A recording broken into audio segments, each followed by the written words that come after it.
Chambre d'agriculture accompagne les viticulteurs de plusieurs façons. En 1991, elle a créé le GDV, Groupement de développement viticole.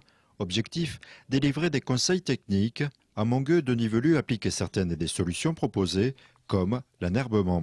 Vous avez les pieds humides, mais vous n'avez pas de terre qui colle aux pieds. Les vendangeurs en sont grandement reconnaissants. Le second point, c'est que ça crée quand même une assise dans le sol et ça limite énormément l'érosion. Il y a plus de, enfin nous dans le vignoble, il n'y a plus de phénomène d'érosion.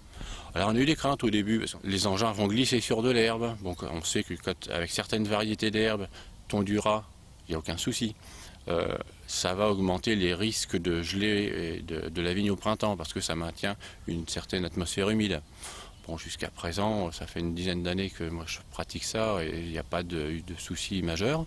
Et puis le point qui nous concerne aussi l'environnement, c'est que cette bande enherbée ne reçoit plus d'herbicides. Donc c'est au moins la moitié des produits, des matières actives qui sont économisées.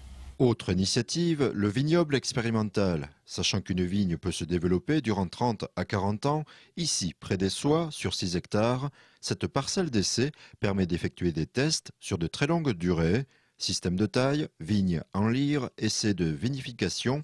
L'ensemble des vignerons au bois bénéficient des recherches menées ici. Ça nous a permis d'indiquer de façon plus certaine les clones de cépages à planter dans notre région de la Côte des Barres, puisque toutes les références qui étaient faites sur ce type de clone étaient plus marnaises ou bourguignonnes. Nous étions entre les deux, sans référence. L'intérêt du vignoble expérimental des Soies, c'est d'avoir des références locales. Donc c'est vraiment une des raisons d'être du vignoble des Soies.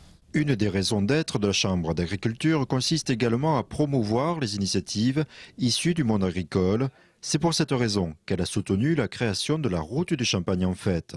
Moi, je bouillais quand je rencontrais les préfets successifs nous dire j'ignorais qu'il y avait du champagne dans le département de l'Aube en arrivant dans l'Aube.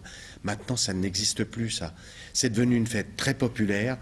Je le dis tout le temps, au début il y avait 20% d'étrangers et puis 80% de locaux. Aujourd'hui c'est le contraire, ce qui prouve bien que nous avons une pure réussite. Aujourd'hui, la route du Champagne en fête accueille plus de 20 000 visiteurs tous les étés.